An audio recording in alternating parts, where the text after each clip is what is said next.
네, 모처럼 만에 개장 이후에 지금까지 상승 흐름이 지속되고 있는 것 같습니다. 자, 오늘은 오전장 어떻게 정리하고 오후장 준비해야 될지 김종효 이사의 시선이 어느 쪽으로 향했을지 알아보도록 할게요. 이사님 안녕하세요. 안녕하십니까? 네, 오늘도 김종효의 픽과 함께 여러분 든든한 이 시장 만나보실 수 있을 것 같습니다. 오전장부터 한번 정리해 보도록 할게요.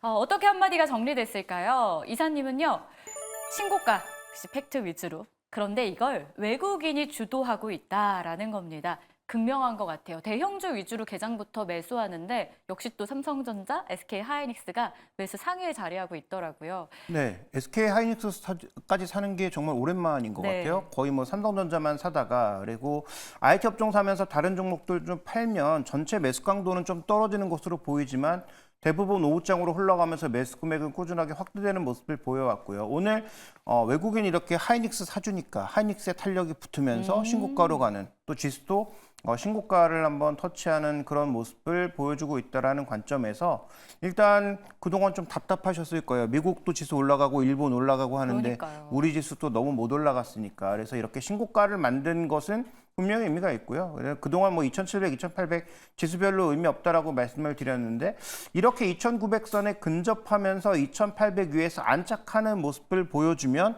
이제 2,800은 좀 의미 있는 숫자가 될 수가 있는 거죠. 그래서 전체적으로 외국인들이 끌고 가는 이 시장은 여러 번 언급드렸지만 별로 나빠 보이지 않고 뭐 그렇다고 위로 뭐 폭발적으로 가지도 않겠지만 상승 추세는 반도체가 이끌어가면서 굉장히 견조하게 이어지고 있다. 이렇게 봐야 될 것 같습니다. 그럼 저희 이 상승 좀 누려도 돼요?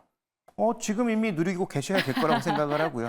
뭐 혹시라도 이제 종목 선택이 조금 시장의 결과는 달라서 네. 여전히 뭐 마이너스가 계신 분들도 있겠지만 결국은 실적이 받쳐주면 지금의 이렇게 지수와 주도주가 받쳐주는 구간에서는 순환매가 둘 수 있거든요. 그래서 지금 현재 구간에서 일단 실망하시기보다는 뭐 미국 시장에서 뭔가 갑자기 큰 일이 생기거나 뭐 국내에서 큰 변수가 생기지 않는 이상 전체적으로 지금의 이 완만한 상승 구조는 좀 이어갈 가능성, 대형주 네. 위주의 상승은 이어질 가능성이 높다. 이렇게 봐야 될 것 같습니다. 자, 그러면 국내 증시 일단은 신고가 행진을 보여주고 있는데요. 이 안에서 업종의 흐름은 어떨지도 확인해 보겠습니다.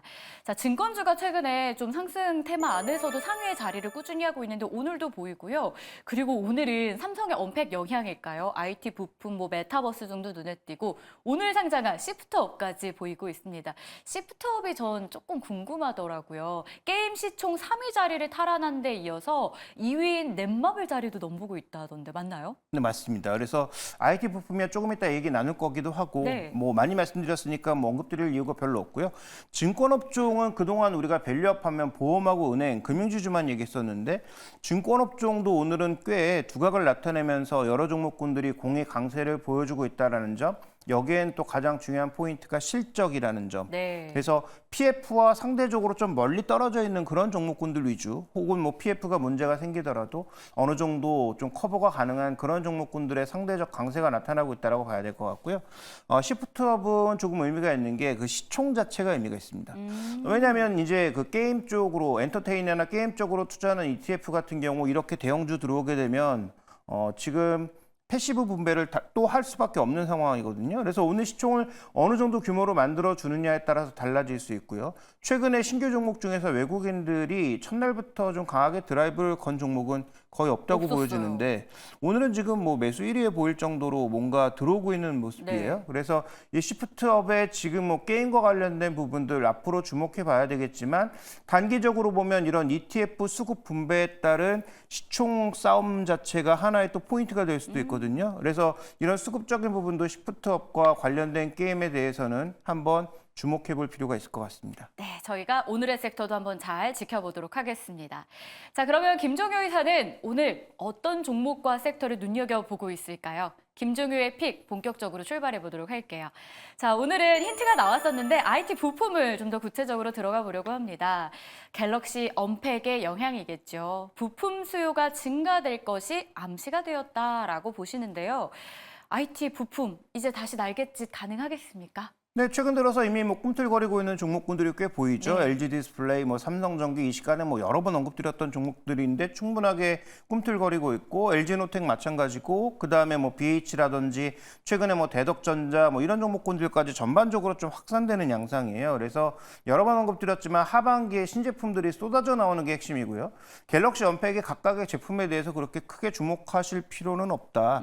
오히려 그 각각의 기기들이 무엇으로 연결되어 있고 그 연결되어 있는 핵심이 무엇을 이끌어내는지가 좀 더 중요하다. 이 말씀을 오늘 좀 드리고 싶습니다. 아, 그러면 삼성전자의 언팩 행사긴 했지만 그것보다 그 안에 무엇의 연결고리가 있는지 내용물을 보자라는 말씀이신 거네요. 그렇죠. 그러니까 우리가 항상 무언가 볼 때 우리 눈앞에 보이는 걸 가장 먼저 보게 되지만 그 그렇죠. 눈앞에 보이는 것도 중요한데 그 눈앞에 보이는 것 안에 담겨 있는 의미가 무엇인지를 살펴보는 것도 중요하지 않냐. 이렇게 좀 말씀드리고 싶은 거죠. 자, 그럼 저희는 그 안의 의미를 IT 부품 안에서 한번 찾아보도록 하겠습니다. 자, 세 가지 포인트를 통해서 IT 부품 정리 도와드릴게요.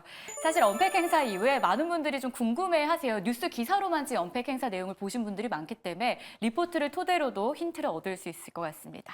새 기능을 담았는데 이 새 기능은 바로 AI라고 표현할 수 있겠죠. 링에도 AI가 그리고 폴더블에도 AI가 이게 다 신규 기기로 확대되고 있는 상황인데요. 저도 폴더블 폰을 쓰고 있거든요. 좀 기대감 열고 봐도 될까요? 일단 뭐 폴더블 같은 어떤 기계 자체의 형태가 바뀌는 것도 중요하지만 네. AI라고 하는 게 들어가면서 각 기기의 연결성을 새롭게 정의해 준다라고 하는 게 달라지는 부분이고요. 그래서 우리가 뭐 흔히 생활에서 쓸 수 있는 번역이라든지 헬스케어라든지 이런 것들이 직접 연결될 수 있다는 거죠. 그래서 뭐 최근에 유튜브에서 또 유행하는 뭐 다이어트 방법 중에 하나가 뭐 그 혈당 스파이크 다이어트 맞아요. 뭐 이런 게 엄청나게 유행하고 있잖아요. 그래서 저는 뭐 어떤 방법인지도 모르지만 어쨌든 그런 유행하는 것들이 결국은 각각의 수치, 우리가 흔히 평소에 병원에 가서만 조금 얻을 수 있는 수치라든지 어떤 수치를 기반으로 뭔가 분석을 해낼 수 있는 그러한 요인들을 이런 AI 기기가 서로 연결됨으로써 만들어낼 수 있다는 게 중요한 거거든요. 그래서 제가 말씀드리고 싶은 핵심 포인트는 각각의 기계 특성에 대해서는 뭐 워낙 많은 분들이 말씀을 해주셨을 테니까 준비된 그림으로 확인해 보면 그것으로 인해서 큰 판에서 보면 뭐가 바뀌느냐가 핵심인데 저는 이게 핵심이라는 거죠. 그러니까 2016년, 17년 정도를 축으로 해서 교체 사이클이 계속 떨어져 왔거든요. 그러니까 신규 기기는 계속 나왔지만 옛날처럼 혁신도 없고 뭐 그러다 보니까 뭐 교체해봐야 그래서 뭐 1년마다 바꾸던 사람이 2년, 뭐 2년마다 바꾸던 사람이 3년 아니면 뭐 3, 4년 쓰는 사람들도 이제 뭐 생기고 있는 맞아요. 상황이고요. 전혀 뭐 놀라울 게 없었단 말이죠. 그런데 이번에도 그렇게 놀랍지는 않지만 새로운 기능들이 탑재되기 시작하면서 올해를 기점으로 다시 조금씩 사이클이 늘어날 가능성. 이게 핵심이라는 거예요. 그러니까 지금까지는 교체 사이클이 계속 일방적으로 떨어져 내려오는 상황이었다면 다시 AI를 축으로 해서 신규 기기에 대한 관심들이라든지 기기의 연결성이라든지 이런 것들로 인해서 이 사이클 자체가 강화될 수 있다는 게 핵심이라는 겁니다. 그래서 각각의 어떤 기기가 나왔는지가 그렇게 중요한가? 물론 중요하지만 그거보다 더 중요한 것은 전체적인 트렌드, 판이 좀 바뀔 수 있다는 것을 우리가 방점을 찍어보자. 그래서 갤럭시 링이 중요한 게 아니고 갤럭시 링을 통해서 AI 서비스가 얼마나 더 확산될 수 있는지, 그다음에 각 기기의 연결성이 더 확산될 수 있는지, 그것으로 사람들이 무엇을 할지 이게 좀 더 중요하다라고 볼 수가 있는 거죠. AI 자체가 사실 많은 사람들에게 소비자에게 편리함을 더해주고 있는 건 사실인 것 같아요. 뭐 링 자체를 보지 말자라고 하셨지만 그걸 사용함으로써 편리 기능이 우리에게 다가오기 때문에 이 교체 주기, 이 사이클도 다시 회복될 것이다. 이런 전망이 나오고 있는 건데요. 첫 번째 포인트, 교체 주기의 사이클이 바뀔 수 있다는 포인트 기억해 봐야 될 것 같습니다. 자, 그러면 IT 부품 볼 때 두 번째로 저희가 체크해야 되는 포인트는 어떤 것이 있을까요? 자, 올해 주요 벤더 IT 디바이스 출시 일정이 정말 많습니다. 흔히 대표적으로 삼성의 언팩도 이 중에 하나일 거고요. 또 애플의 아이폰 16도 곧 있으면 또 출시될 예정이잖아요. AI 기능이 탑재돼서 이것도 기대감이 높은 상황이에요. 네, 그런데 이제 애플하고 삼성뿐만 아니라 거의 모든 제품들이 다 AI를 실어서 나온다는 거죠. 네. 그러니까 누구의 AI를 쓰는가 정도만 다를 뿐, 뭐 삼성은 구글 제미나이, 그다음에 아이폰은 뭐 챗GPT가 네. 두 개 다 실른다고 하고, 그다음에 뭐 다른 기기들도 뭐 크게 다르지 않겠죠. 뭐 중국도 뭐 자체를 달고 나오든 어떤 식으로든 달고 나올 가능성이 높은 거고요. 그래서 한번 볼까요? 출시 일정들을 보시면 여러 번 언급드렸지만 2분기부터 벌써 AIPC는 나오기 와. 시작했고요. 그다음에 각사들 뭐 구글이라든지 저쪽에 중국 회사들 삼성 계속 쏟아져 나옵니다. 그러니까 내년도까지도 계속 이렇게 신제품들이 오래간만에 쏟아져 나오기 때문에 IT 부품을 그래서 제가 한 지난달, 지지난달부터 계속 지켜보자라고 강조를 드려왔던 거예요. 여기서 끝이 아니라는 거죠. AIPC와 관련돼 있는 각종 기기들이 더 쏟아져 나올 개연성이 높다. 그렇기 때문에 IT 부품이 설사 지금 당장 주가가 움직이지 않는다고 하더라도 그 안에 들어가는 부품들에 대해서는 관심을 안 갖는 게 이상한 게 아닌가. 오히려 주가가 안 올라간 것이 기뻐야 될 상황이 아닌가. 오히려 시장이 뭐 헬스케어라든지 일부 바이오라든지 지금 모멘텀이 강한 쪽으로 가서 이쪽에 관심이 별로 없다 보니까 실제로 뭔가 숫자로 보여주기 이전까지는 관심이 별로 없는 것 같은데요. 그래서 오히려 기회가 아닌가. 전 그렇게 판단하고 있는 거죠. 혹시 이사님 이 중에 사고 싶은 거 있으세요? 갤럭시 링은 가격이 조금 떨어지면 한번 사보고 싶고요. 네. 그다음에 뭐 휴대폰은 아직 바꿀 때가 되지 않아서 아니 휴대폰은 교체 주기 돌아온다면서요. 교체하셔야죠. 저희 교체 주기는 아직 안 되었기 때문에 저도 예전에 뭐 제가 뭐 아주 빠르게 기기 바꾼 사람은 아닙니다만 네. 1년에 한 번씩 신제품을 바꿔 왔었는데 어느샌가 저도 2년을 꼭 채워서 쓰게 되더라고요. 그래서 이번에도 내년도에 나올 25를 좀 기다릴 생각입니다. 맞아요. 내년 1분기에 갤럭시 S25가 또 출시될 예정이다. 이 화면에서도 보여지고 있는데요. 자, 교체 사이클의 첫 번째 포인트에서 봤고요. 그리고 삼성과 애플뿐 아니라 대부분의 회사에서 또 새로운 디바이스를 출시한다는 일정도 잘 기억해 보도록 하겠습니다. 마지막 포인트 열어볼게요. 자, IT 부품에 대해서 점검하고 있는데요. 하이라이트입니다. 그럼 누가 주인인가요? 이게 제일 궁금해요. 그러니까 이제 애플과 삼성이 원래부터도 주인이었다고 하기 좀 애매한 측면이 삼성은 있고 애플은 나름 주인이었다고 할 네. 수가 있는데요.